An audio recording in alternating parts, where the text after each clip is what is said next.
कोई कैलाश पर्वत क्यों नहीं चढ़ पाता? Why is Mount Kailash अनक्लाइमेबल? दोस्तों, आज के इस वीडियो में हम बात करने वाले हैं एक ऐसी पर्वत श्रृंखला के बारे में जिस पर आज तक कोई भी चढ़ नहीं पाया है। यह सुनकर ही आप शॉक हो गए होंगे कि आखिर जब दुनिया की सबसे ऊंची पर्वत चोटी माउंट एवरेस्ट पर चढ़ाई की जा चुकी है, तो फिर दुनिया में ऐसा कौन सा पर्वत है जहां इंसान नहीं चढ़ सकता? इसका जवाब है कैलाश पर्वत। जी हां, हम उसी कैलाश पर्वत की बात कर रहे हैं जिसे हिंदू देवता भगवान शिव का निवास स्थान माना जाता है। हिंदू पौराणिक कथाओं के अनुसार भगवान शिव अपने परिवार के साथ यहीं रहा करते थे। तो चलिए शुरुआत करते हैं हमारे इस वीडियो की, जिसमें हम आपको बताने वाले हैं कि कैलाश पर्वत अनक्लाइमेबल क्यों है। भगवान शिव का निवास स्थान। दोस्तों, हिंदू पौराणिक कथाओं के हिसाब से भगवान शिव को कैलाश पर्वत किंग हिमालयन ने भेंट के तौर पर दिया था, जो कि उनके फादर इन लॉ थे, और भगवान शिव अपनी पत्नी देवी पार्वती के साथ इसी कैलाश पर्वत पर रहा करते थे। वैसे तो हिंदू माइथोलॉजिकल स्टोरीज के हिसाब से हिंदू धर्म में कुल 33 कोटि यानी कि 33 करोड़ देवी देवताएं हैं, लेकिन भगवान शिव को देवों के देव महादेव की संज्ञा दी गई है, और इसीलिए हिंदू धर्म में उनके निवास स्थान यानी कैलाश पर्वत की इंपॉर्टेंस और भी ज्यादा बढ़ जाती है। यही वजह है कि यह पहाड़ कई लोगों के लिए मोक्ष प्राप्ति की जगह भी है। कई श्रद्धालु मोक्ष प्राप्ति के उद्देश्य से यहाँ पर आते हैं, लेकिन कोई भी इस पर्वत पर चढ़ाई नहीं कर पाया। लोगों का कहना है कि यहाँ आज भी भगवान शिव का वास है, और इसीलिए किसी भी आम आदमी का इस जगह तक पहुंचना असंभव है। कुछ लोग तो यहाँ तक कहते हैं कि यहाँ पर उन्होंने सुपर नेचुरल पावर्स को एक्सपीरियंस किया है, जबकि कुछ तो दावा करते हैं कि उन्हें यहाँ पर साक्षात शिव के दर्शन हुए हैं। वहीं कुछ लोग कहते हैं कि उन्हें नीलकंठ के रूप में भगवान शिव ने दर्शन दिए। लेकिन एक दूसरा तबका भी है जो इन सब बातों को दकियानूसी मानता है, और शायद हो भी सकता है कि ये सब लोगों के मन का भ्रम हो। लेकिन वैसे तो कैलाश पर्वत रेजिडेंशियल एरिया से दूर रिमोट रीजन में स्थित है, लेकिन फिर भी इसकी लोकेशन को हिंदू पौराणिक कथाओं में बहुत एक्यूरेसी से डिस्क्राइब किया गया है। तो अगर ये माइथोलॉजिकल स्टोरीज फेक हैं और सिर्फ इमेजिनेशन पर बेस्ड हैं, तो रियल लाइफ में सालों बाद उसी एग्जैक्ट पर मिलना ये कैसे संभव है? सिर्फ इंडियन और हिंदू पर्वतारोही नहीं बल्कि फॉरेन क्लाइंबर्स ने यहाँ पर सुपर नेचुरल पावर्स को एक्सपीरियंस किया है। रूस के एक पर्वतारोही सर्गेई सिस्टियाकोव ने बताया कि जब मैं कैलाश पर्वत के बिल्कुल पास पहुंच गया था तो मेरा दिल तेजी से धड़कने लगा। मैं उस पर्वत के बिल्कुल सामने था, जिस पर आज तक कोई नहीं चढ़ सका।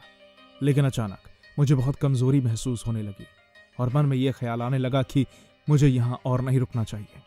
उसके बाद जैसे जैसे मैं नीचे आता गया, मेरा मन हल्का होता गया। Super natural powers. कुछ लोग ऐसे भी हैं जो भगवान शिव के आज भी यहाँ होने की बात को नहीं मानते, लेकिन उनका यह कहना जरूर है कि कैलाश पर्वत पर कुछ सुपर नेचुरल पावर्स हैं, जिनकी वजह से उस पर चढ़ाई कर पाना पॉसिबल नहीं है। तभी तो माउंट एवरेस्ट के कंपैरिजन में हाइट में कई छोटा होने के बाद भी कोई अब तक इस पर नहीं जा सका है। बड़े बड़े पर्वतारोही इस पर चढ़ने से इनकार कर चुके हैं। इस पर्वत पर सुपर नेचुरल पावर्स होने वाले इस तर्क के आगे वैज्ञानिक भी खामोश रह जाते हैं।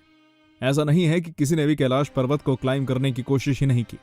इस पर्वत पर चढ़ने के कई प्रयास किए गए हैं, मगर अभी तक किसी को भी सफलता नहीं मिल पाई है।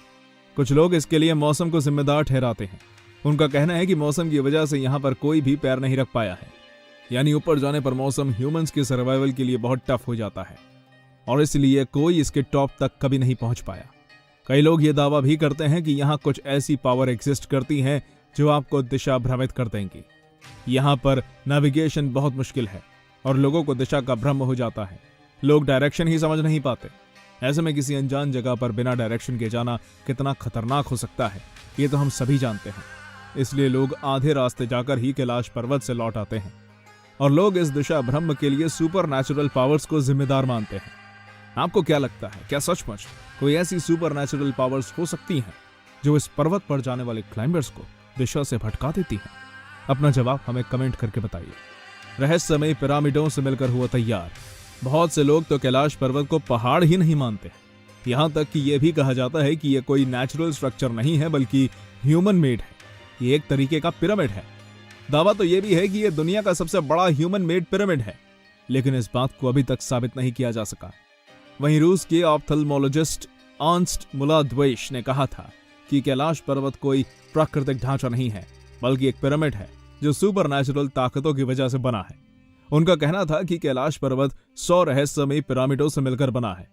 बहुत से लोग इस थ्योरी को सच मानते हैं क्योंकि कैलाश पर्वत जैसा ढांचा दुनिया में कहीं भी नहीं है। यह पर्वत दुनिया के बाकी पर्वतों से बहुत अलग है। कैलाश पर्वत बाकी पहाड़ों की तरह तिकोना नहीं है, बल्कि चौकोर सा है। कहते हैं कि इसकी वजह से इस पर्वत के 4 मुख हैं जो 4 दिशाओं में फैले हैं। पुराणों के हिसाब से तो इस पर्वत को दुनिया का केंद्र माना गया है और साइंटिस्ट्स भी इस बात को सच मानते हैं कि कैलाश पर्वत नॉर्थ और साउथ पोल के बीच में आता है और ये दुनिया का केंद्र है। पुराणों में यह भी लिखा गया है कि इसका हर मुख gold, Ruby, crystal, lapis lazuli जैसी बहुत सी वैल्यूएबल्स धातुओं से बना है। ढलान। कैलाश पर्वत पर चढ़ाई ना कर पाने की एक वजह इसका स्ट्रक्चर भी है। असल में यहाँ पर ढलान बहुत ज्यादा है, इसलिए इसको क्लाइंब करना काफी डिफिकल्ट हो जाता है। शुरुआत में ही हम बात कर रहे थे कि माउंट एवरेस्ट कैलाश से लगभग 2000 किलोमीटर ऊंचा है, पर फिर भी उसे तो कई पर्वतारोहियों ने एक से ज्यादा बार क्लाइंब किया है। फिर उससे 2000 किलोमीटर छोटे कैलाश पर्वत को क्यों नहीं?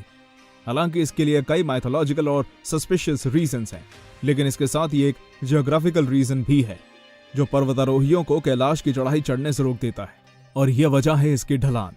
दोस्तों, कैलाश पर्वत की ढलान 65 डिग्री से भी ज्यादा है, और अगर इसका कंपैरिजन हम दुनिया की सबसे ऊंची पर्वत चोटी माउंट एवरेस्ट से करें तो उसकी ढलान 40 से 60 डिग्री तक की है। इसलिए इस कम ढलान पर ज्यादा डिस्टेंस कवर करना भी कंपैरेटिवली इजी हो जाता है। एटमॉस्फेयर। कुछ लोग ये भी कहते हैं कि कैलाश का एटमॉस्फेयर ही ह्यूमन सर्वाइवल के योग्य नहीं है। अब आप कहेंगे किस पर्वत का एटमॉस्फेयर ह्यूमन सर्वाइवल के लिए सूटेबल होता है?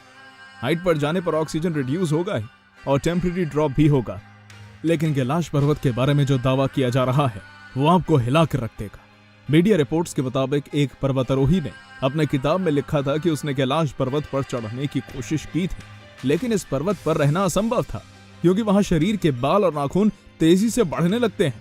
आपको क्या लगता है कैलाश पर सडनली बालों और नाखूनों की लंबाई बढ़ने की क्या वजह रही होगी? अपना जवाब हमें कमेंट करके बताइए। Radio activity. इसके अलावा कैलाश पर्वत बहुत ही ज्यादा रेडियो एक्टिव भी है। जैसा कि हमने आपको पहले ही बताया कि कैलाश में चढ़ाई करने वाले पर्वतारोही दिशा विहीन हो जाते हैं, और लोगों का मानना है क्योंकि ये एक पवित्र स्थान है और आम इंसान का यहां पहुंच पाना संभव नहीं है, इसलिए ऐसा होता है। लेकिन डायरेक्शन को लेकर उत्पन्न होने वाले भ्रम को लेकर साइंटिस्ट्स के विचार थोड़े अलग हैं। वे इसका रीजन रेडियो एक्टिविटी को मानते हैं। हाईली रेडियो एक्टिव एनवायरमेंट भी कैलाश के अनक्लाइमेबल होने की एक वजह है। कैलाश पर्वत पर चढ़ने की आखिरी कोशिश लगभग 18 साल पहले यानी साल 2001 में ही की गई थी। उस समय चीन ने स्पेन की एक टीम को कैलाश पर्वत पर चढ़ने की अनुमति दी थी। वर्तमान समय में कैलाश पर्वत की चढ़ाई पर पूरी तरह से रोक लगी हुई है क्योंकि भारत और तिब्बत समेत दुनिया भर के लोगों का मानना है कि यह पर्वत एक पवित्र स्थान है, इसलिए इस पर किसी को भी चढ़ाई नहीं करने देना चाहिए। कहते हैं कि 11वीं सदी में एक बौद्ध भिक्षु योगी मिलारेपा ने अभी तक माउंट कैलाश पर चढ़ाई की है। वो इस पवित्र और रहस्यमय पर्वत पर जाकर जिंदा वापस लौटने वाले दुनिया के पहले इंसान थे।